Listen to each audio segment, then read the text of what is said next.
Salam. Saya undang jemaat untuk bangkit berdiri. Biarlah kasih setia dan cinta dari Tuhan kita Yesus Kristus melimpah di hati kita semua. Mari kita semua memuliakan nama Tuhan. Berikan yang terbaik untuk kemuliaan nama Tuhan.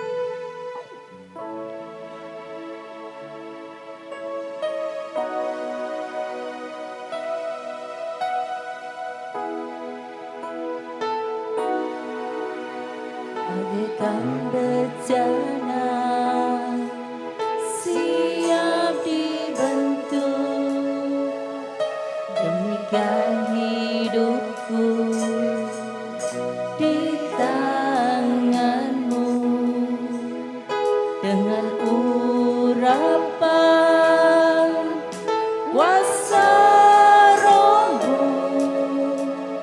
ku dibaharui selalu. Jadikanku alat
Tuhan kami dapat berkumpul di tempat ini Tuhan. Kami tahu cuaca sedang tidak baik Tuhan, tapi tidak mengurangi kerinduan kami untuk bertemu dengan Engkau ya Bapa. Biarlah Tuhan sore hari ini Kau melawat setiap kami Tuhan. Kami rindu Tuhan curahan Roh Kudus-Mu ya Bapa. Bapa, sebentar kami akan memuji menyenangkan hati-Mu Bapa. Kiranya Tuhan Engkau berkati pelayan-pelayan-Mu Tuhan, dari WL sehingga pemain musik sampai untuk bawah. Kiranya Tuhan Kau berkati setiap mereka Tuhan. Kami yakin dan percaya Tuhan kuasa-Mu tercurah untuk mereka Tuhan. Kami siap Tuhan untuk memuji nama-Mu. Engkau juga berkati kami yang ada di tempat ini ya Bapa. Lingkupi kami dengan kuasa Roh Kudus-Mu Tuhan. Sehingga tidak ada kuasa kegelapan yang akan menghalangi kami untuk beribadah ya Bapa. Kami siap Tuhan untuk beribadah di dalam nama Tuhan Yesus Kristus. Kami sudah berdoa dan mengucap syukur.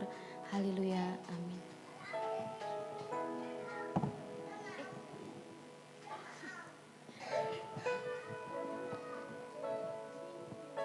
Firman Tuhan, saya ambil dari Mazmur 6 ayat 1. Untuk memimpin biduan dengan permainan kecapi menurut lagu yang ke depan, Mazmur Daud. Haleluya. Haleluya. Ingin menjadi berkat bagi semua orang? Berikan tos. Ku bawa berita damai sejahtera.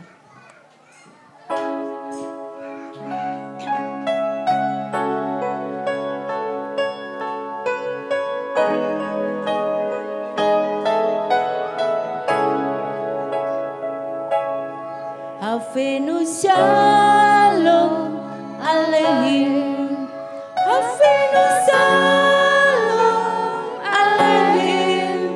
Afenu shalom aleihim.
kita berdiri.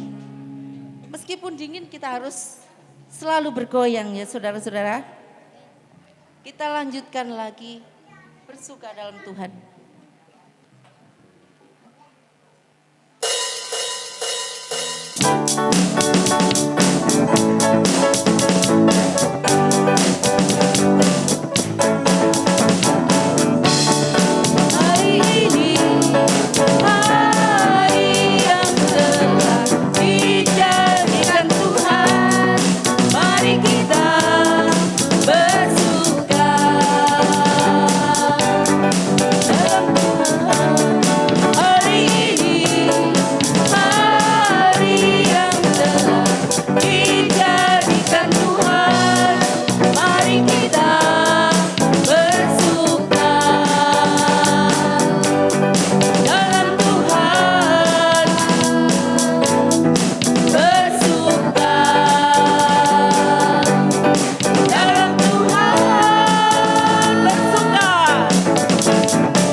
Bagi saudara-saudara yang terkasih yang mau menyaksikan cinta kasihnya Tuhan. Enggak ada yang mau bersaksi?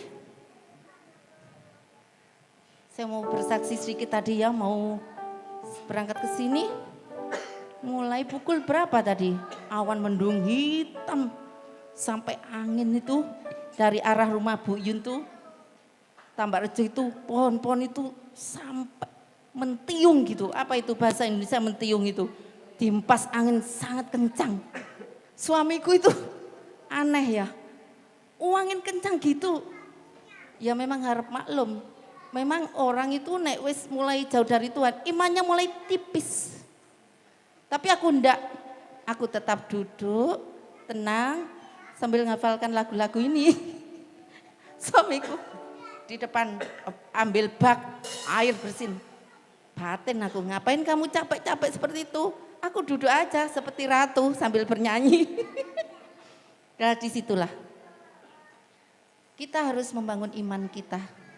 Meskipun dalam keadaan yang tidak baik, kita harus tetap percaya bahwa segala sesuatu Tuhan izinkan itu untuk apa? Supaya kita semakin setia di hadapan Tuhan. Tetap berjalan untuk tetap melayani Tuhan. Saya undang jemaat untuk bangkit berdiri untuk melanjutkan pujian. Derek Gusti, rugi napa mboten sederek sedaya? Saya undang untuk bangkit berdiri. Siji loro telu, ayo kanca padha melu. Papat lima enam, derek Gusti sing temen. Pitu wolu songo, derek Gusti aja sembrono. Sepuluh wis cakep, derek Gusti sing mantep. Siji loro telu, siji loro telu, ayo kanca padha melu. Papat lima enam, derek Gusti sing temen. Pitu wolu songo, derek Gusti aja sembrono. Sepuluh wis cakep, derek Gusti sekali lagi.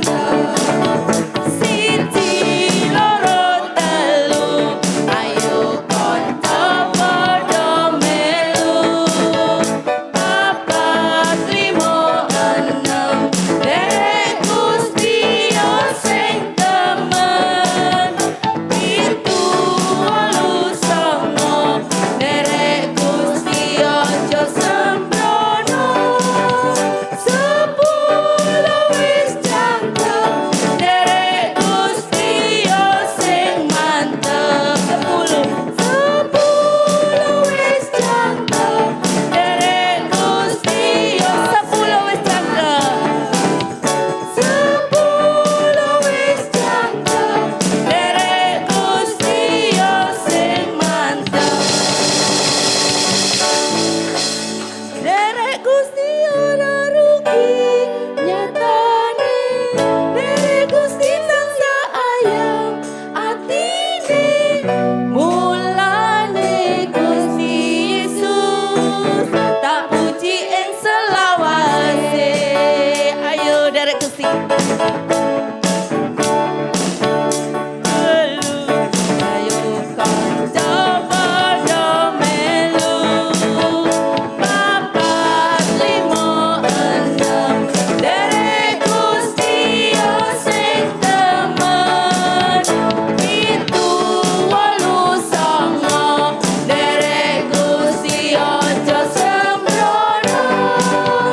Sepuluh wis cakep, derek Gusti sing mantep. Sepuluh wis cakep, derek Gusti sing mantep. Kita persiapkan untuk mendengarkan kebenaran firman Tuhan. Kuberikan hatiku untuk Engkau Tuhan. Kusiapkan hatiku untuk Engkau. Menerima berkat firman-Mu Tuhan. Untuk senantiasa dapat masuk ke hadirat Tuhan. Bersabdalah Engkau Tuhan. Kami siap untuk mendengarkan.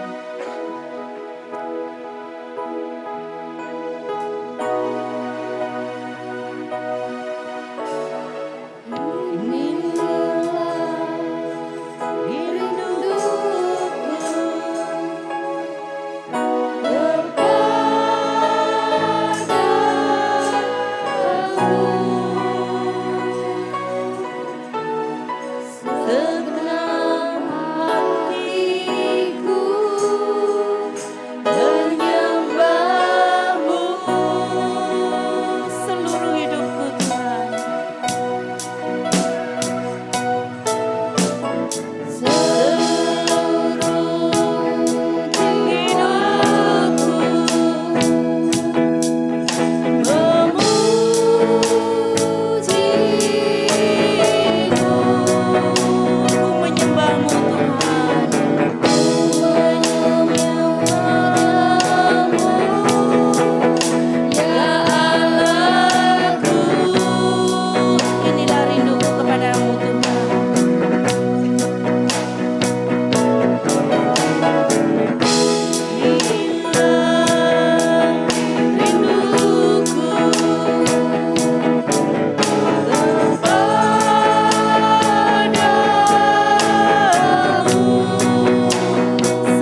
Yesus.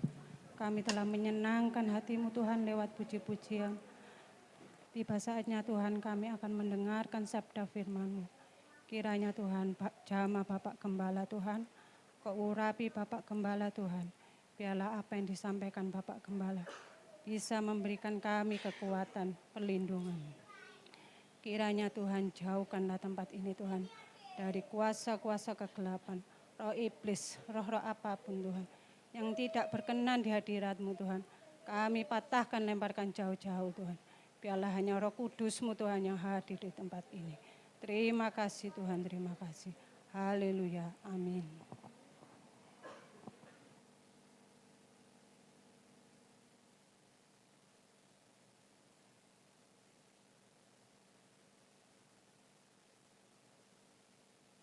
Puji nama Tuhan, selamat malam Bapak Ibu. Ada haleluya? Ya, kemarin harusnya saya membawakan firman ini, tapi tidak jadi. Tetapi hari ini kita akan mendengarkan firman Tuhan. Saya berikan tema yaitu anggur lama dan anggur baru. Yang jelas ini bukan anggur cap orang tua. Ya, puji nama Tuhan. Nah, kita itu seringkali ada banyak ayat-ayat di Alkitab yang banyak sekali kita bingung. Salah satu contohnya adalah ada kata-kata waktu Ayub itu atau waktu Daud itu Allah roh jahat dari Allah. Contohnya itu. Jadi seolah-olah banyak yang berpikir, wah di dalam Allah ada roh jahat. Nah ini juga salah satu ayat yang mungkin menjadi bingung ketika kita baca keseluruhan Alkitab. Salah satunya yang membuat bingung adalah ayat ini, yaitu tentang anggur lama, anggur baru. Dan tempatnya itu loh, wadahnya. Nah hari ini kita akan belajar tentang anggur lama dan anggur baru. Buka semua di dalam Lukas 5 ayat yang ke-27. Kita baca satu perikop ya. Lukas 5, Lukas pasal yang ke-5, ayat yang ke-27. Ini judulnya Lewi pemungut cukai mengikut Yesus. Ya. Mungkin anak-anak bisa nonton di luar. Ya. Mari kita semua bangkit berdiri. Ayat 27 bergantian kita membacanya.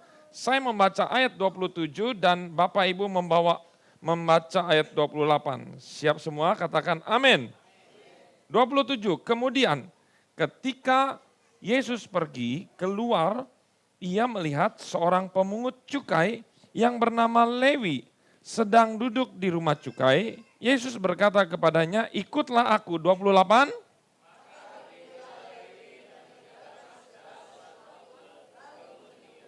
29 sama-sama, dan Lewi mengadakan suatu perjamuan besar untuk dia di rumahnya dan sejumlah besar pemungut cukai dan orang-orang lain turut makan bersama-sama dengan dia. Sebentar dulu, silakan duduk. Kita tidak usah selesaikan dulu supaya nanti kalau kita selesaikan malah kita lupa ayat yang di awal. Nah, yang pertama adalah kita akan bahas dulu tentang Lewi. Ada yang berkata Lewi, ada yang berkata Matius. Jadi nggak usah bingung dengan Lewi dan Matius. Lewi dan Matius adalah orang yang sama. Lewi adalah nama Ibrani. Sedangkan Matius adalah nama Yunani. Nama lain dari Petrus adalah, adalah selain Simon ada lagi namanya K depannya. Siapa? Kakak, Kefas. Ya, katakan Kefas. Jadi ini ada 3 nama kalau Simon Petrus itu ya. Nah, lihat di sini. Saya mau tanya lagi, ada enggak yang namanya sama kayak Yesus di dalam Alkitab selain Tuhan Yesus? Ada enggak? Ayo kira-kira Bapak Ibu yang baca perjanjian baru, nemu enggak kata Yesus tapi bukan Tuhan Yesus? Makanya kenapa Pilatus menjadikan orang ini kemungkinan namanya sama depannya, belakangnya beda. Kalau Yesus Kristus, kalau ini Yesus, siapa? Yesus, Yesus Barabas. Coba nanti Bapak Ibu lihat. Betul nggak? Betul nggak? Betul ya? Udah searching? Yesus siapa? Barabas. Yang satu lagi Yesus siapa? Kristus. Jadi begitu, makanya kenapa perlu kita berdoa, Yesus anak Daud. Nah itu bukan Barabas. Ya, Yesus Kristus itu kan Barabas. Tapi kalau Yesusnya aja, Yesus yang mana? Karena Yesus ada 2 di Alkitab. Nah masuk lagi. Yang kedua, dia pekerjaannya adalah pemungut cukai. Nah ada yang unik nih Bapak Ibu. Saya kasih tahu, ternyata menjadi pekerja pemungut cukai itu nggak sembarangan. Enggak semua orang bisa menjadi pemungut cukai karena pemungut cukai itu memakai sistem lelang. Jadi pemerintah Romawi itu mengadakan, ayo yang mau memungut pajak atau cukai itu harus orang-orang kaya ini. Kenapa? Karena itu dilelang. Berapa? Kamu 1 juta, dia berapa? 2-3 juta, berapa? 100 juta, oh berapa? Misalnya pas Lewi ini, saya berani 1 miliar, ada lagi yang lain. Kan susah kalau lelang begini harus punya duit banyak. Kenapa orang berlomba-lomba untuk menjadi pemungut cukai, bahkan mereka berani mengkhianati bangsa mereka sendiri. Karena itu, modalnya ketika dia keluarkan itu gampang banget balik modal. Contohnya per keluarga. Ya misalnya keluarga Bapak Wahyu harusnya pajaknya 1 juta. Tapi pemungut cukai ini hajar dia 2 juta. Kalau enggak diperas apanya, cari kesalahannya masing-masing. Sama kan mungkin mirip-mirip kayak sekarang tapi lebih parah lagi. Keluarga Ibu Julius misalnya berapa? 2 juta, hajar dia 4 juta. Jadi itu berlipat-lipat. Masuk ke kas Romawinya sama. Tetapi sampingannya, makanya Bapak Ibu bisa bayangkan enggak? Ingat cerita Sakyus? Sakyus itu kepala pemungut cukai. Ulangi, siapa Sakyus itu? Matius ini udah kaya. Gimana kepalanya? Sakyus sendiri bisa kaya dari hasil apa? Meras. Dia katakan berapa? Yang kuperas aku akan kembalikan berapa kali lipat? Aduh. Sedangkan hasil kekayaannya dia ini, mereka ini bisa dapat untung dari apa? Memeras, melipat gandakan pajak. Makanya saya katakan waktu berapa bulan lalu, Sakyus ketemu Yesus bangkrut. Bangkrut, yakin bangkrut ya. 4 kali lipat dia harus ganti. 1 juta dia peras harus ganti berapa? 4. Tuh lihat, berikutnya. Nanti terlalu panjang, nggak usah ya. Matius adalah seorang kaya karena, coba Bapak Ibu lihat di atas itu, Lewi mengadakan suatu perjamuan besar. Nih. Tuh ayat 29. Mengadakan suatu perjamuan besar untuk dia di rumahnya dan sejumlah besar pemungut cukai. Tuh, jadi kalau rumahnya kecil mungkin hanya segini, aduh sempit ini. Jadi Lewi itu kelihatan dari rumahnya saja ini orang kaya. Jadi Bapak Ibu bisa gambarkan. Siapa Lewi ini berikutnya? Lewi adalah penulis kitab Matius. Jadi sudah orang kaya, orang pinter apa orang apa ini? Pinter ya? Setuju ya? Kenapa Lewi ini orang pinter? Karena dia tahu silsilahnya. Silsilah Yesus Kristus, dia tulis dari awal. Tahu nggak? Matius itu kenapa ditulis pertama silsilah? Karena tujuannya untuk orang Yahudi. Orang Yahudi itu tidak akan menganggap segala sesuatu yang di luar Yahudi itu mah kelas 10. Tapi Matius membuktikan bahwa Yesus silsilahnya jelas orang Yahudi asli dan dia keturunan siapa? Adam dan Hawa yang besar-besar loh ya. Kemudian dia keturunan siapa? Abraham. Kemudian dia keturunan siapa? Anak D. Daud. Ini Yehuda itu penting.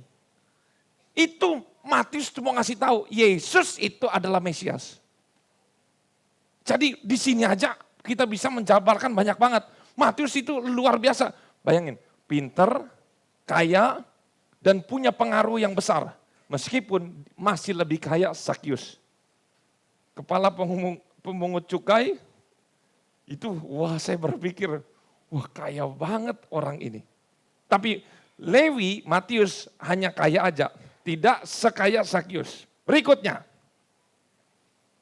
Nah, ini yang menjadi, saya tuh terganggu dengan ini. Bayangin Bapak Ibu, seorang Lewi, orang pinter, orang kaya, pekerjaannya menjanjikan, tetapi ketika Yesus berkata, Matius, lepaskan itu semua, ikut saya, kamu jadi murid. Yang artinya kalau cuman, Pak Wahyu ayo kita jalan-jalan, enak jalan-jalan, Pak kita jalan, kalau cuman jalan biasa enak. Ini artinya, apa ini? Ikut aku. Kalau Yesus gini kan ikut akunya beda nih. Artinya apa? Kamu lepaskan jabatanmu, lepaskan kekayaanmu, enggak usah diurus, ikut saya. Dari orang kaya plus miskin. Tadinya dia ngatur orang, jadi diatur sama Yesus. Betul kan? Murid loh ini. Bukan jadi master, bukan. Tadinya tuan, jadi hamba. Jadi tadinya kaya, plus langsung miskin. Miskin secara totalitas. Dia lepaskan semuanya. Saya tuh ketika membaca ini, makanya Bapak Ibu, ini pentingnya kita merenungkan tokoh-tokoh itu kalau terjadi dalam hidup saya mau tanya, tadinya kaya, Bapak Ibu kan tahu Yesus Kristus itu Tuhan. Pertanyaan saya, kalau misalnya kita hidup di zaman Matius, Matius itu udah tahu belum Yesus itu Tuhan, Yesus itu Mesias dan Juru Selamat? Belum. Betul, setuju Kak? Dia kan masih kayak viral-viral, siapa tuh yang batu. Ah, kayak Ponari, kayak siapa lagi tuh, pesulap merah, mau ikut saya, yang begitu. Ini kan bayangin loh, saya harus pertaruhkan keluarga saya, jabatan saya, kekayaan saya, terus ikut kepada orang yang gak jelas. Memang waktu itu Yesus lagi viral. Zaman sekarang lagi viral, kemana Yesus diikutin, kemana Yesus diikutin. Tapi ini masalahnya gak sesepele itu. Lepas kekayaan, lepas jabatan, ikut Yesus. Kalau saya harus tinggalkan keluarga, tinggalkan semua pekerjaan, ikut sama orang yang gak jelas, tetapi lagi viral. Berani? Berani? Berani. Jangan pikirkan, oh Yesus Kristus semua orang pasti mau. Sama juga, saya juga mau jadi Maria. Ya, tapi Maria waktu itu masih belum ngerti. Kalau dia nanti jadi ibu segala bangsa. Juru selamat. Coba, kalau kita jadi Matius, ada orang yang gak jelas lagi viral, ikut saya. Jadi apa? Jadi bos, manajer? Enggak, jongos. Jadi hamba. Mau? Mau? Mau? Belum tentu. Tetapi ini menjadi pertanyaan, kenapa Matius ini mau? Ini akan kita bahas. Berikutnya, kita baca lagi ayat 30. Bapak-bapak baca ayat 30, 1, 2, 3. Orang dan ahli Taurat bersungut-sungut kepada murid-murid Yesus, katanya, mengapa kamu makan dan minum bersama-sama dengan pemungut cukai dan orang berdosa? Ayat 31, ibu-ibu.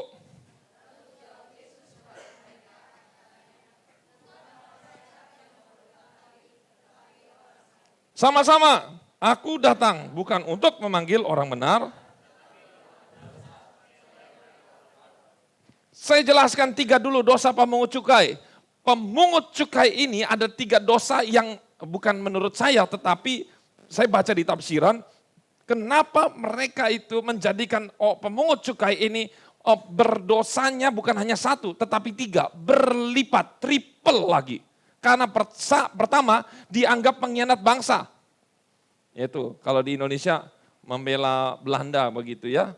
Ya, pengkhianat Indonesia. Setuju ya, karena ini semua nggak ada yang mau dianggap pengkhianat. Berikut yang kedua, nah ini. Matius itu condong bergaul dengan para orang-orang berdosa. Betul nggak? Betul, sampai ini betul? Dianggap pengkhianat, betul? Betul. Dianggap bergaul dengan orang berdosa, betul nggak? Betul. Ini nggak salah. Yang ketiga, seorang yang najis. Betul nggak? Orang Romawi, ingat makanannya apa? Kalau misalnya pemerintah Romawi mampir ke Matius, kira-kira makanannya apa? Bisa-bisa makan babi. Betul.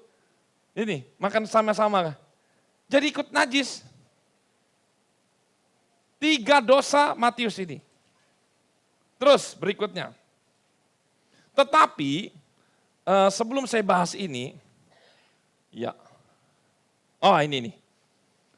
Tidak ada rabi atau itu bukan guru toko-toko Yahudi manapun. Nah ini, melakukan seperti yang Yesus lakukan. Karena harusnya hukuman bagi para pendosa atau pemungut cukai adalah dikucilkan dari masyarakat. Jadi begini, mereka itu orang-orang Farisi, kalau kita lihat di sini, kita mundur lagi, mereka itu bersungut. Jadi ternyata ketika, ingat ya, Yesus jalan, kemudian dia lihat orang, misalnya Lewi, Lewi, ayo ikut saya. Dia tinggalin, kemudian dia ikut Yesus, dia jalan lagi ngundang Yesus ke rumahnya. Yesus itu nggak datang sendiri. Ingat di mana ada Yesus pasti ada apa? Di belakangnya orang banyak. Yang anehnya dan unik, orang banyaknya ini beragam. Dari ibu-ibu, anak-anak, bapak-bapak, plus ahli Taurat, orang Farisi ngikut. Jadi Yesus ke kiri, mereka ke kiri. Mereka ke kanan, Yesus ke kanan. Yesus masuk ke ini. Ke mana? Rumahnya siapa ini? Lewi atau Matius, mereka tunggu di luar, orang-orang Farisi ini. Dan mereka bersungut-sungut. Karena yang diundang makan siapa? Yang diundang makan Yesus dan teman-teman pemungut cukai. Mereka di luar sambil bersungut-sungut. Wih, kok Yesus makan sama orang berdosa? Pada waktu itu belum ada satu pun. Maupun toko-toko, guru-guru, rabi-rabi, pendeta-pendeta, kalau sekarang itu nggak ada yang model kayak gini. Karena harusnya orang seperti Matius atau orang seperti Lewi itu hukumannya dikucilkan. Nggak diajak bicara, nggak diapa, karena ini keterlaluan. Dia lihat, ini sesuatu yang luar biasa. Yesus mengadakan suatu gebrakan sampai dia berkata begini, bukan orang sehat yang memerlukan tabib, tetapi orang apa? Orang sakit. Itu. Jadi Yesus maksudnya menyindir. Kamu kan merasa diri sehat. Tapi dalam hati Yesus justru kamulah sebenarnya yang sakit. Karena kamu merasa diri benar, tetapi harusnya dia adalah orang yang berdosa. Nah, ini juga seringkali mendapat pengertian yang salah, kesalahpahaman Alkitab nih. Ada kelompok-kelompok orang yang melakukan penginjilan kepada LGBT, kepada pemabuk, ada kan yang begitu ya, kepada narkoba, preman, lain-lain. Tapi mereka mempunyai prinsip begini. Karena mereka lihat pemungut cukai, yang ketahuan berzina diampuni, ini memakai begini, ini yang salah. Mereka punya prinsip, Yesus mencari orang berdosa, bukan orang benar. Bukan orang sehat tetapi orang sakit. Di sininya masih benar atau salah? Masih benar atau salah? Betul ya? Tetapi ada kesalahpahamnya di mana? Nah ini. Saya kepencet. Bisa tolong lagi. Kesalahpahamnya adalah mengerti ayat ini dengan melupakan ayat-ayat sebelumnya. Ya, ini saya kepencet. Ya. Nah ini dia kesalahannya. Nih, melupakan ayat sebelumnya. Kalau berdiri sendiri ayat itu bisa dipelintir. Tetapi begini, lihat di sini ayat 27. Kemudian ketika Yesus pergi keluar, ia melihat seorang pemungut cukai yang bernama Lewi sedang duduk di rumah cukai. Yesus berkata kepadanya, ikutlah aku. Maka berdirilah Lewi dan kita baca sama-sama dan ulang lagi yang kuat, dan meninggalkan segala sesuatu lalu mengikuti. Ini yang benar. Meninggalkan segala sesuatu, ini poin yang penting. Saya mau katakan Yesus cinta orang berdosa, betul? Betul. Tetapi Yesus tidak mau berkompromi dengan manusia yang hidup terus dalam dosa. Ini kan lanjutan yang kemarin. Ketika ada perempuan berzina, diampuni enggak? Diampuni. Berzina lagi, diampuni enggak? Diampuni. Berzina lagi, diampuni. Tapi ini tidak mau berkompromi dengan orang yang hidup terus dalam dosa.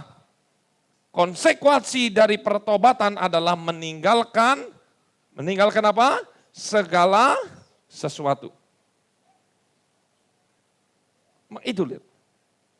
Meninggalkan segala sesuatu lalu mengikut Yesus.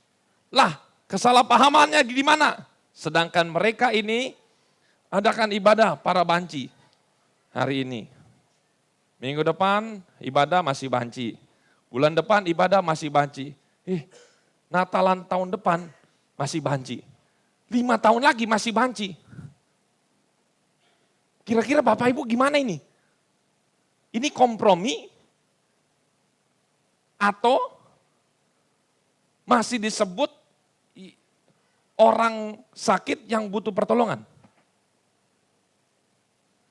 5 tahun dikhotbahin masih banci terus?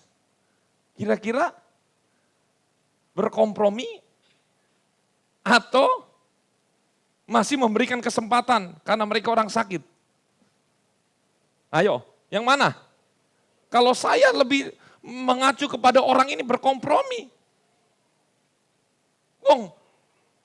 Lewi dikhotbahkan berapa kali? 1 kali, langsung apa? Ninggalin dia. Oke lah, setahun lah. Lah ini udah 2 tahun, 3 tahun. Tahun depan pakai bajunya merah, dress. Banci. 2 tahun depan pakai bajunya pink. Lah, kok masih begini? Tahun ini masih gay, sukanya laki-laki. Suka Joni. Tahun depan lagi, ganti lagi pacarnya, Jono. Lah, masa cowok sama cowok? Ini enggak benar. Itu namanya gereja sedang berkompromi dengan dosa. Setuju kan? Sedangkan prinsip Yesus adalah ketika orang bertobat mengikuti Yesus, meninggalkan segala sesuatu mengikuti dia. Udah ini aja. Jadi jangan disalahgunakan kasih karunia Yesus. Itu namanya penyalahgunaan kasih karunia Tuhan. Berikutnya kita baca lagi di ayat 33. Orang-orang Farisi itu berkata pula kepada Yesus, murid-murid Yohanes sering berpuasa dan sembahyang, demikian juga murid-murid orang Farisi, tetapi murid-muridmu makan dan minum. Lihat ya, ada kata Yohanes ya, dia dibandingin. Ayat 34, Bapak Ibu baca 1, 2, 3, jawab.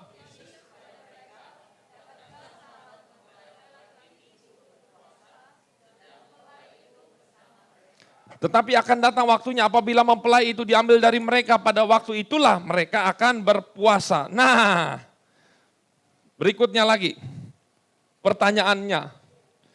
Ini kan orang Farisi mulai membanding-bandingkan ajaran Yesus dengan ajaran Yohanes. Nah, pertanyaannya begini. Yang pertama, apakah mereka lebih percaya pengajaran Yohanes daripada ajaran Yesus? Mereka percaya enggak ajaran Yohanes? Saya katakan tidak. Karena ada ayat mengatakan, ya, Yesus berkata begini, menurut kamu, Yohanes nabi atau bukan? Ada tuh, ada di Alkitab. Mereka nanya, Yesus mau menjebak, Yesus nanya balik. Menurut kamu Yohanes nabi bukan? Mereka diskusi, terus mereka berunding.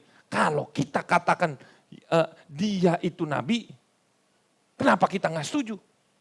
Kenapa kita menekan dia? Tapi kalau kita katakan dia bukan nabi, orang-orang banyak menganggap Yohanes nabi. Berarti kesimpulannya, mereka percaya Yohanes ajarannya? Enggak. Tuh lihat. Jika demikian, mengapa mereka tidak mau berubah?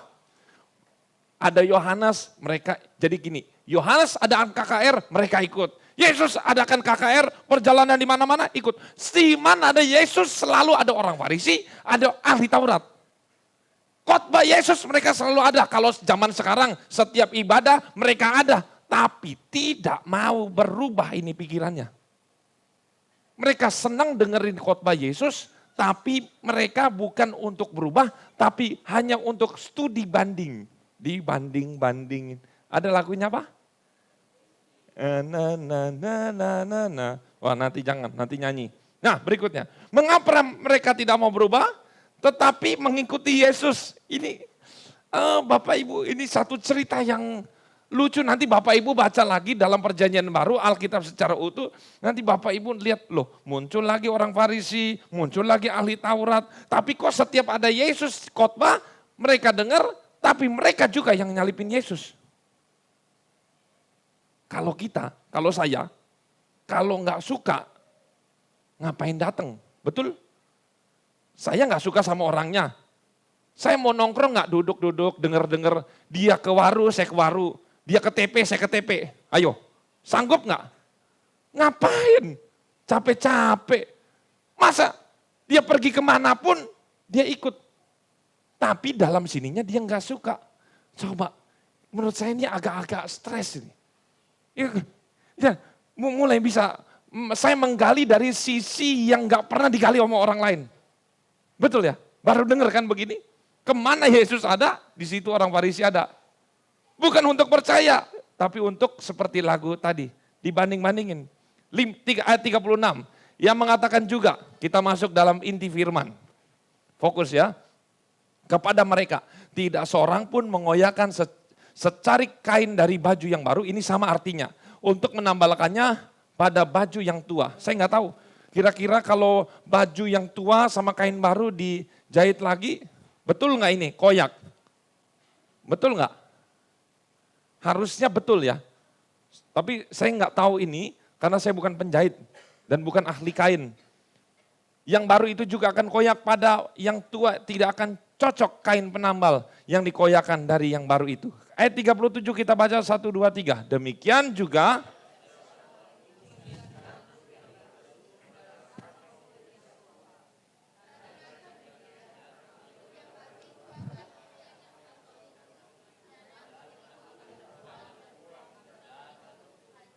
nah lanjut ya, ini kita selesaikan satu perikop. Tetapi anggur yang baru harus disimpan dalam kantong yang baru pula. Ayat 39 baca sama-sama. Dan tidak seorang pun yang telah minum anggur tua.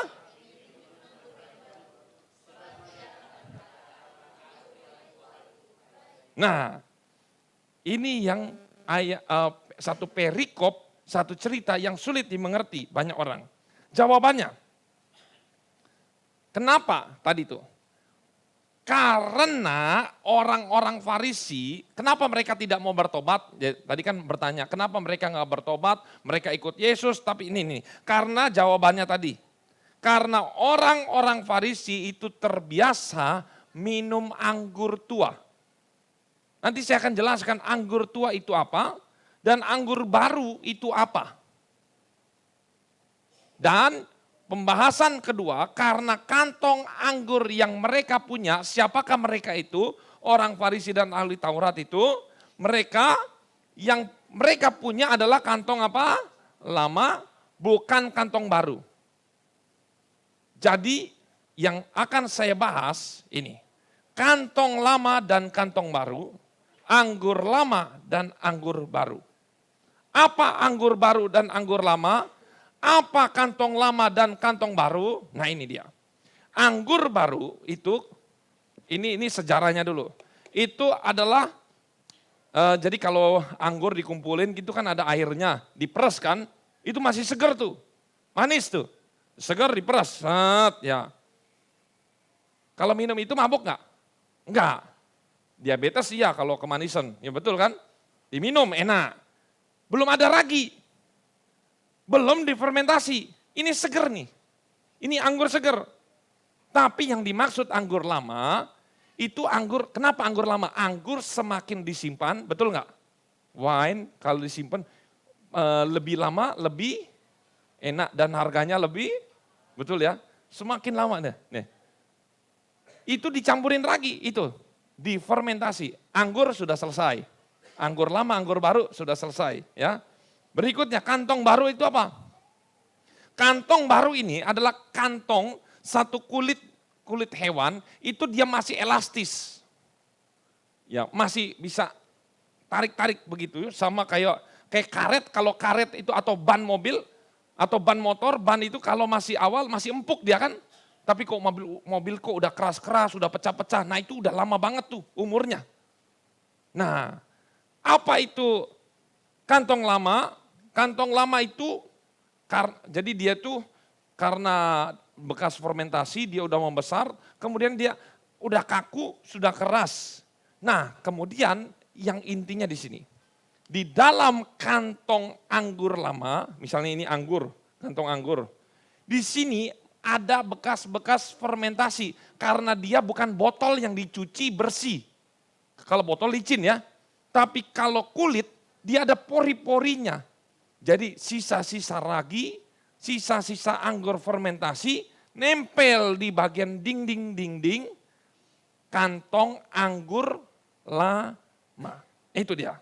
Nah, berikutnya jika anggur ini baru dimasukkan ke kantong yang lama, akibatnya anggur baru kan manis, nggak ada ragi.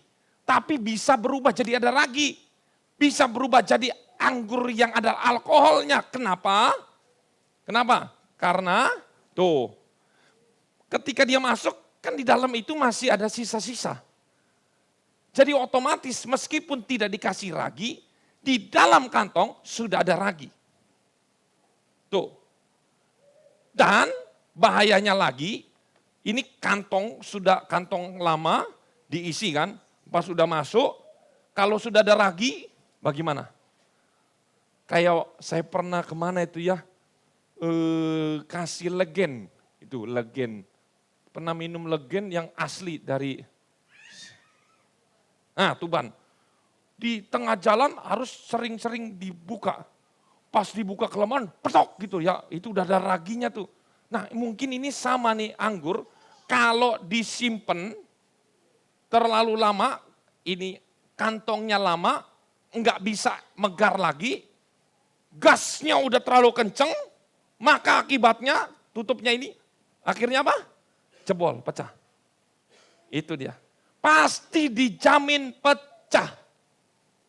Karena hasil fermentasi dia gasnya jadi menggelembung, gitu ya kayak balon, das pecah. Padahal anggurnya baru, tapi salahnya diisikan kepada kantong yang lama. Nih, kantong yang lama itu udah keras seperti kantong, tidak seperti kantong baru yang elastis. Berikutnya, ini arti sekarang.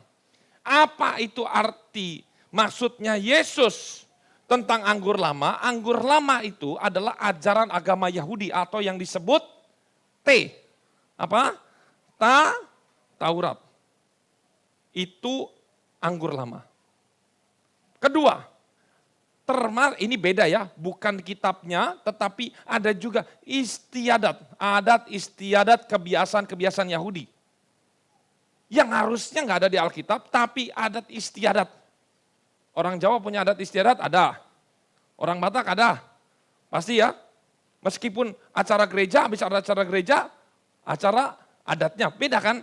Ya, bahkan seringkali dikolaborasi acara gereja dan acara adat seperti itu. Nah ini nih, ini anggur lama, termasuknya di dalamnya adalah perjanjian lama. Ini sama, di mana Yesus berkata, hukum perjanjian lama berkata, mata ganti mata, gigi ganti gigi, nyawa ganti nyawa. Tetapi aku berkata kepadamu, nah itulah anggur baru.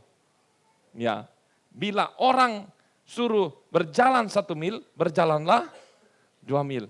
Bila ditampar pipi kanan, berilah dia hajar kaki.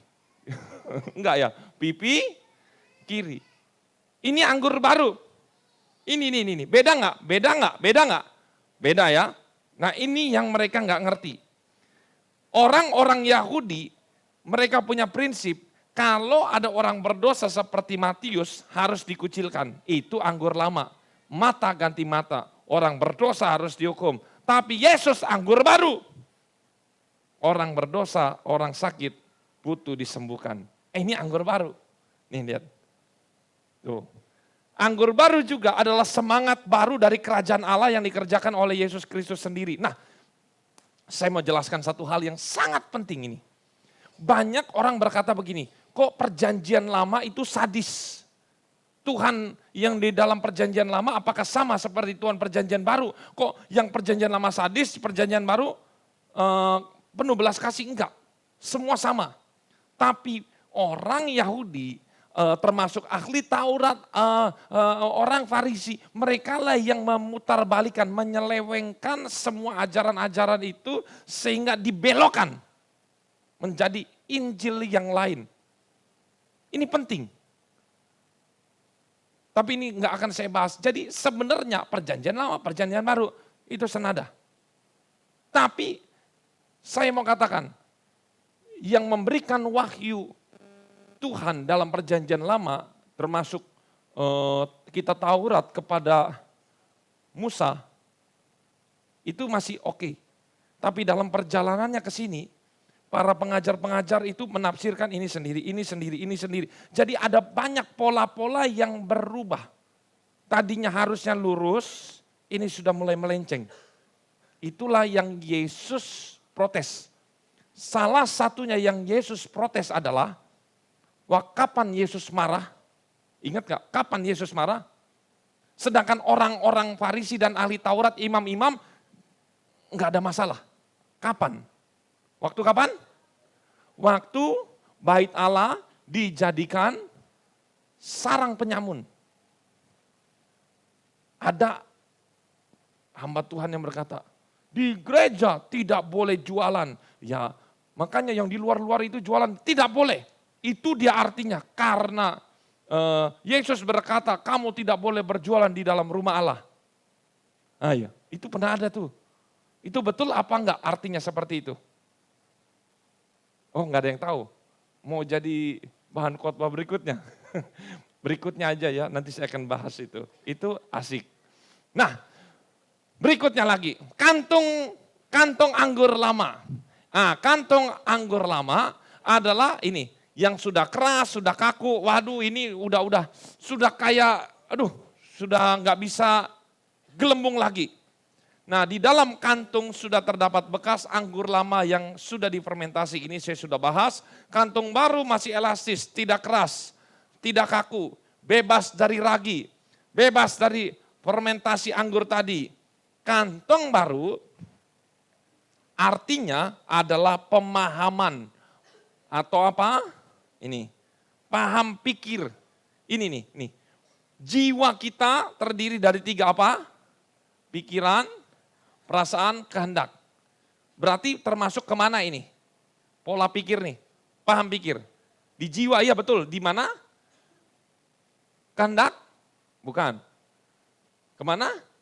Di pikiran, betul. Jadi kantong anggur ini di pikiran, letaknya di jiwa kita. Ini paham pikir. Bapak Ibu tahu ISIS kenapa banyak orang-orang yang bom bunuh diri teroris itu, ibu-ibu, ada bapak-bapak, bahkan siapa di bawah-bawah itu anak-anak dibawa, dibom. Kenapa mereka berani?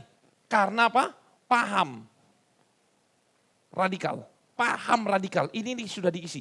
Mau diisi apapun mental, gak bisa. Ini sudah ada pahamnya.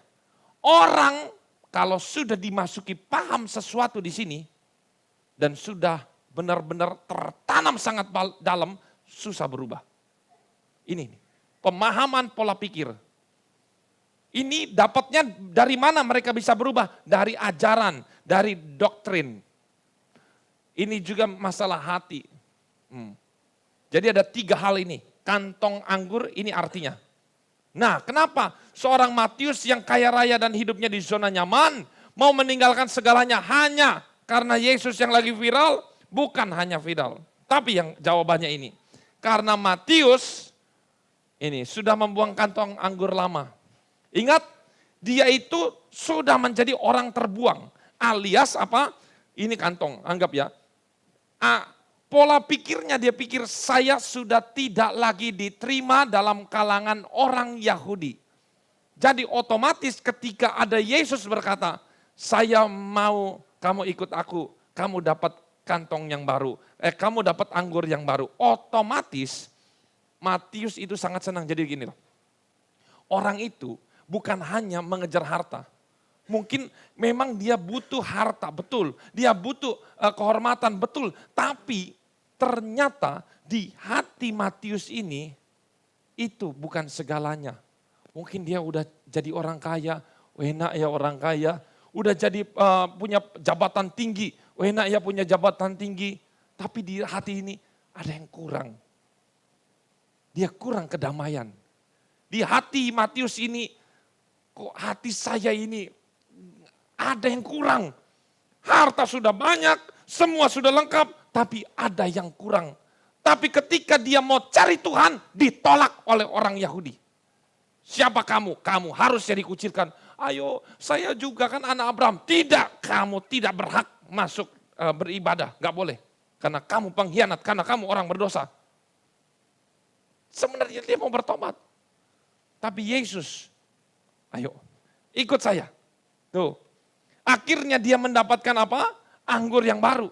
Dan Matius juga mempunyai apa yang baru? Kantong baru. Lihat ini.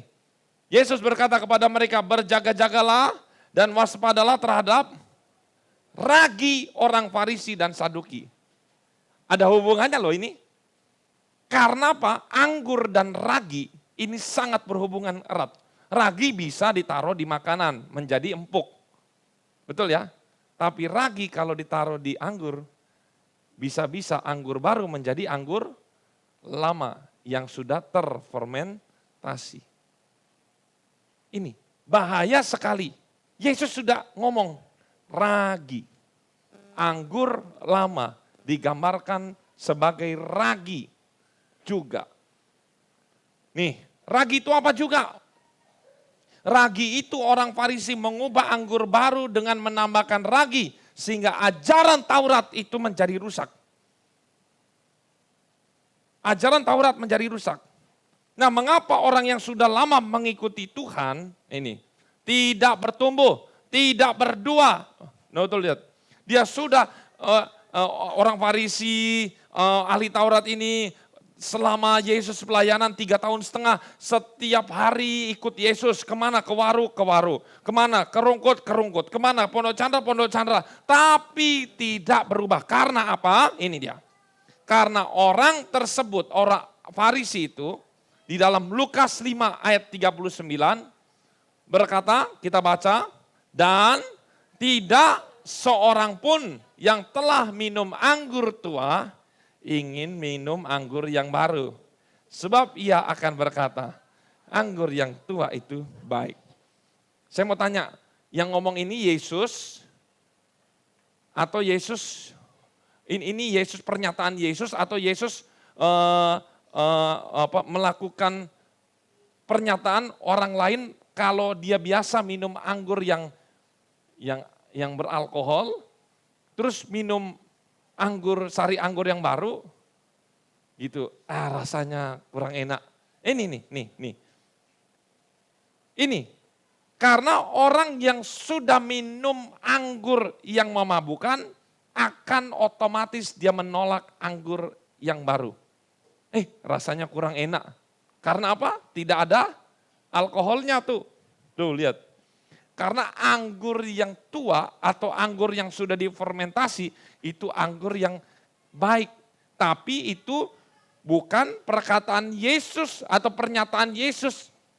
Itu Yesus berpikir orang-orang kalau biasa nyoba anggur lama, kemudian dikasih anggur yang baru, gak akan mau minum. Itu dia.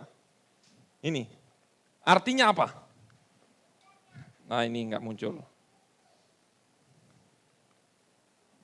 Ya.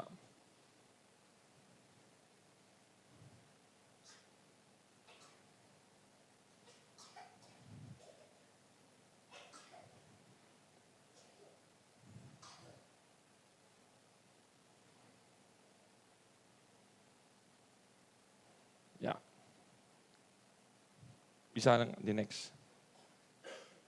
Oh ya mungkin. Terus. Ya. Terus. Ya ini dia. Nah lihat nih. Karena orang tersebut sudah menganggap, tuh, minum anggur tua itu ingin anggur yang baru. Ya, sebab anggur yang tua itu baik. Nah, saya jabarkan dengan keadaan sekarang. Ini seperti begini loh. Ajaran gereja saya yang lama itu lebih baik. Orang Yahudi berkata, Taurat itu lebih baik. Masa ini mengampuni? Enggak, Taurat itu lebih baik, mata ganti mata. Nah, aplikasinya untuk yang sekarang ini, untuk jemaat-jemaat, untuk domba-domba adalah ini. Kenapa orang tidak mau berubah? Sudah ke gereja setiap minggu, sudah berbulan-bulan, bertahun-tahun. Karena mereka sudah punya paham, di dalam pikiran mereka sudah terisi anggur lama.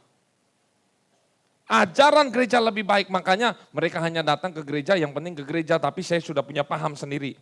Makanya nggak bisa berubah. Yang kedua, tradisi gereja lama lebih baik dari gereja yang sekarang. Kebiasaan dalam gereja lama lebih baik, aturan dalam gereja lama lebih baik. Kalau sudah ini masuk dalam hidup seseorang, sulit berubah. Contoh. Saya bukan berkata gereja lain salah, gereja ini benar. Ini nggak ada hubungannya. Tetapi setiap gereja punya aturan sendiri, setiap gereja punya doktrin sendiri. Contoh. Baptisan, ayo. Katolik, Protestan, percik atau selam? Waktu umur akil balik atau waktu bayi? Bayi kan, betul ya? Saya nggak mau benturkan antara ini, cuman saya bandingkan. Sedangkan aliran Pentakosta dan aliran karismatik, selam atau percik? Waktu bayi atau sudah akil balik? Pertanyaan saya, mana yang benar? Ayo. Sulit kan? Jangan berkata ini benar, ini salah, ini benar. Ini baru satu. Tuh. Makanya misalnya dia ada di sini, misalnya pemahamannya masih yang lama, ya susah, nggak akan bisa berubah ini. Ini baru satu nih. Ini beda nih. Yang kedua, Roh Kudus. Tentang kepenuhan Roh Kudus. Ayo. Katolik, Protestan ini tidak mengenal ini juga. Betul ya? Yang Pentakosta sama karismatik ini mengenal kepenuhan Roh Kudus sebagai tanda satu-satunya adalah berbahasa lidah. Orang itu penuh Roh Kudus. Ini beda. Tapi saya nggak ngomong mana salah, mana benar. Jangan begitu. Jangan mau dibentrokan. Kalau sama, ya teh botol sostro sama teh pucuk, mana yang lebih enak? Hah? Ya udah itu pilihan aja. Mana? Starbucks atau Excelso atau kapal api? Sama-sama kopi kan? Jadi jangan mau dibenturin. Tapi orang kalau sudah fanatik kapal api, berkata, Starbucks mahal doang. Betul? Lebih enak kapal api. Tapi kalau orang suka Starbucks, itu mah ecek-ecek. Ini. Indomie atau sedap? Mie sedap? Semuanya Indomie? Iya, bisa jadi. Mana suka mie sedap? Ada? Tuh ada. Saya mau tanya, bener mana makan mie sedap atau bener mie Indomie? Orang di pahamnya itu, saya mau tanya, semprotan itu orang katakan apa? Tolong beli Indomaret, beli Baygon, betul ya? Padahal yang dibeli hit, ayo. Coba beli Indomie dulu, dibelinya mie sedap, loh kan gak cocok ini. Betul ya? Nah ini. Karena apa? Paham di sini nih. Setiap manusia punya paham. Apalagi kalau kita dari kecil sudah di gereja. Tapi Matius pahamnya nggak ada. Saya nggak tahu pahamnya dulu, tapi kemungkinan besar dia nggak ada, memang udah tertolak. Makanya gampang banget dimasuki paham baru atau ajaran baru. Dikasih kantong, nih kamu mau? Mau. Kenapa? Karena memang masih polos. Makanya orang kalau ganti-ganti merek gereja, apalagi dari GKI pindah ke Katolik, habis Katolik pindah ke karismatik, habis karismatik pindah ke GPD, stres dia bisa. Betul. Salah gerejanya kah? Enggak. Salah ininya, kantongnya. Nih kantong. Jebol enggak ini? Jebol. Yakin 100% jebol. Ini bahaya loh. Bahaya. Makanya jangan ganti-ganti gereja yang doktrinnya beda. Bahkan yang doktrinnya sama, contoh sama-sama GPDI, ada pun kebijakan-kebijakan gembala yang berbeda. Contohnya masalah persepuluhan, yang sana begini, yang ini begini. Itu masuk masalah kecil. Masalah baptisan, sana di sini, ini di sini. Yang satu harus kolam, ini apa? Oh tempat besar. Yang satu, ya bolehlah di mana? Di tong masuk. Betul kan? Yang benar yang mana? Yang benar itu harus ada air yang penting. Jangan air susu. Betul ya? Nah ini beda, jadi nanti dia stres sendiri. Menurut Om Jerry ini begini, menurut di sini begini, menurut ini yang benar yang mana? Tapi orang kalau, makanya anak-anak kecil yang atau yang sudah pahamnya, punya kantongnya ini baru, enak. Saya bilang A akan jadi A. Saya bilang B akan jadi B. Tapi kalau kantongnya lama, saya bilang A, enggak, Z lebih bagus. Loh, terus buat apa ibadah? Ya pokoknya ibadah, pokoknya prinsip saya, pokoknya saya sudah punya prinsip. Nah ini susah. Jujur ini susah. Susah untuk mendidik. Ini sesama orang tua, saya, misalnya Ibu Yanti, Ibu Yuni, siapa lagi, Ibu Julius, apa? Saya mau tanya, mana yang didikan, apakah orang tua mendidik salah, mendidik nggak bagus? Enggak kan, semua orang tua didiknya bagus kan? Ada orang tua di sini yang didiknya, jadi copet aja, nyolong aja, ada?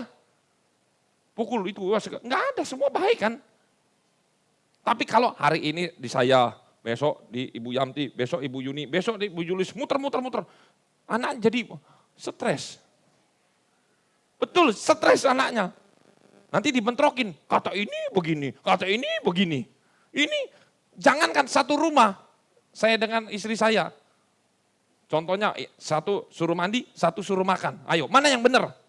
Saya mau tanya nih, mana yang benar? Makan dulu atau mandi dulu? Pulang sekolah. Tuh, pecah kan? Ayo. Di sini, dua Tuhan itu bikin gendeng orangnya. Satu suruh ke sini, satu. Ini yang mana? Yang salah bukan orang papa mamanya. Dia harus pilih, makanya harus sepakat orang tua. Itu. Saya sangat setuju dan saya juga masih belajar. Makanya saya mau istri saya harus sepaham, kalau misalnya kita beda pendapat, kamu kok beda pendapat begini, biasanya yang suka beda saya atau kapan istri, jadi ini salah ini. Harus satu marahin, satu nggak boleh bela. Kalau satu marahin, satu bela, bentrok mereka. Oh Dedi lebih baik. Gitu. Misalnya Dedi marah, mamanya bela, bentrok gitu. Yang paling seru, kalau orang tua bentrok, minta jajan mama, minta jajan papa. Menang dia ke sekolah, dapat jajan double. Ya, begitu. Ada di sini yang begitu. Ini, nggak bagus nih. Nggak bisa pencet, next. Punya dampak buruk bagi domba ini. Ke gereja bukan mau berubah, tetapi hanya membanding-bandingkan ajaran. Seperti ahli Taurat dan orang Farisi. Ini penting banget, harus saya kasih tahu. Yang menjadi pertanyaan saya, kita kira-kira datang ke tempat ini punya kantong lama atau punya kantong baru? Itu, nggak usah dijawab.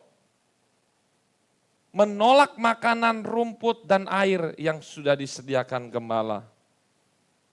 Nih dikasih makanan, enggak, makanan itu lebih baik. Makanan yang kemarin lebih baik. Makanan gembala lain lebih baik. Nah ini agak susah. Dalam satu kawanan, tapi pahamnya beda. Ingat, saya nggak berkata gereja lain sesat. Tapi kitanya akan tersesat. Kalau sering ganti-ganti pengajaran. Berikutnya lagi. Tetapi yang perlu kita ketahui bahwa kantong lama, ini saya gambarkan untuk kekinian ya. Ini adalah pemahaman pola pikir dari gereja lama dimasukkan kepada ajaran yang baru atau gereja yang baru yang terakhir kali, maka next, anggur yang baru itu, ajaran yang baru itu akan mengoyakkan kantong. Tuh, mengoyakkan kantong anggur itu jadi akhirnya kantong itu pun hancur. Artinya pola pikir, kondisi pola pikir kacau, itu efeknya bisa tawar hati, iman yang mati, bahkan murtad. Intinya dia tidak bisa bertumbuh. Pemahaman kantongnya lama, dimasukin anggur yang baru, udah nggak bisa. Pasti pecah. Pikiran kita, paham kita pecah. Wais, enggak, ini yang mana yang benar? Akhirnya dia berkata, semua orang Kristen sama aja. Semua orang Kristen jelek, semua orang Kristen munafik, semua orang Kristen begini.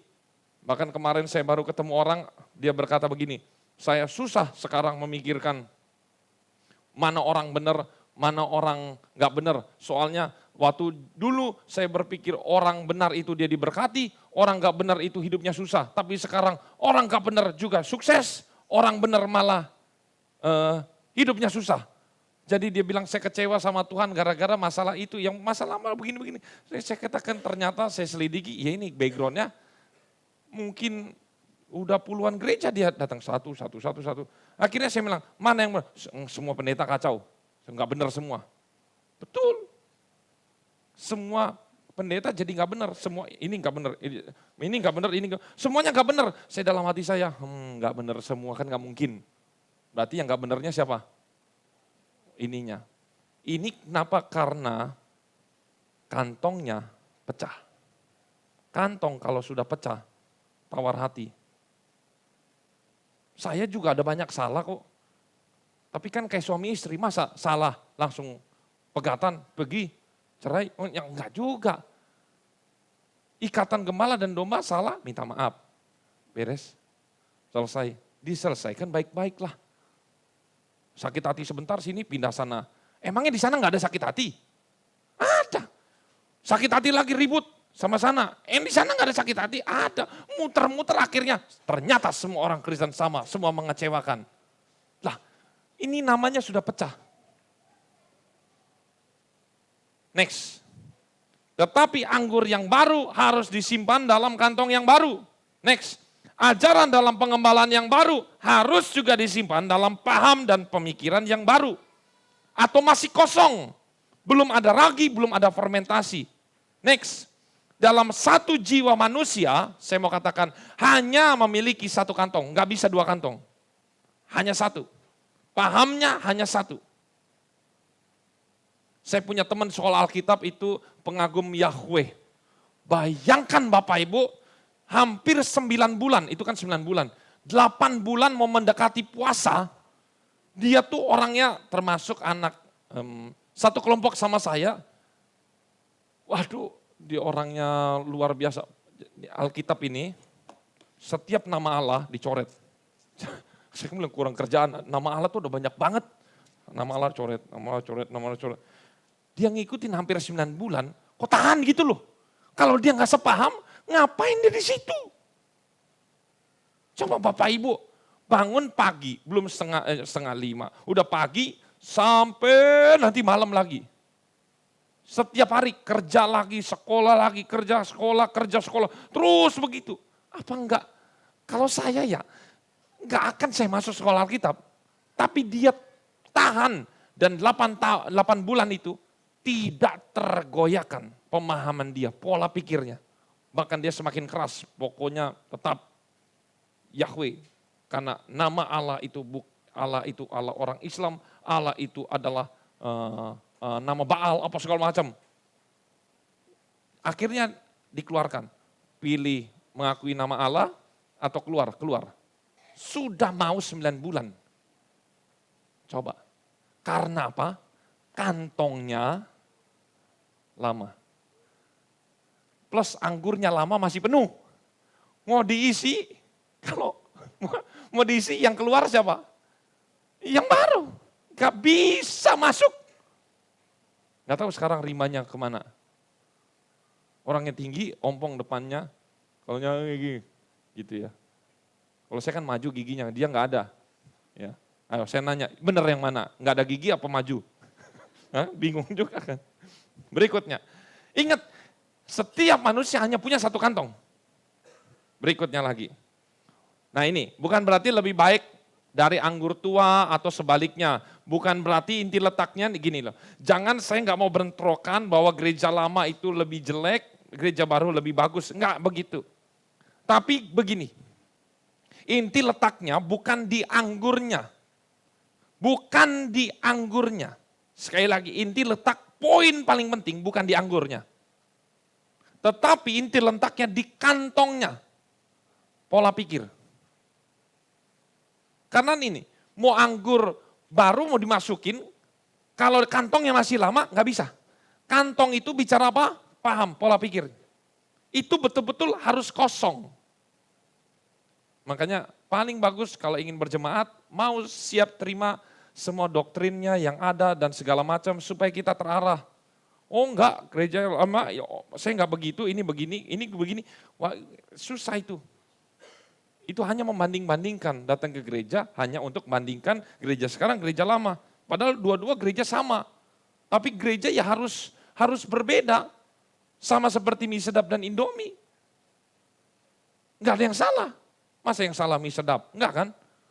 Harganya sama loh harganya. Padahal dulu beli berapa itu lebih murah. Betul kan? Tuh. Di kantong pola pikir. Ini pola paham.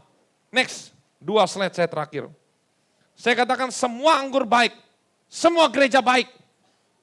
Saya nggak berkata Katolik, Protestan, ini masuk neraka, karismatik masuk neraka, GPD sendiri masuk surga. Enggak. Enggak akan saya berkata begitu. Mereka semua baik semua. Mereka punya spesialis ini sendiri. Mereka punya kelebihan sendiri. GPD juga punya banyak kekurangan sendiri. Serius. Setiap organisasi nggak ada yang sempurna. Semuanya baik. Semua baik. Tetapi harus pilih kantongnya. Nggak bisa dicampur-campur. Anggur lama di kantong lama, dimasukin anggur baru. Nggak bisa. Jebol. Tetapi pengajaran dalam satu gereja, ini nggak bisa dicampurin dalam satu kantong. Pola pikir yang sama.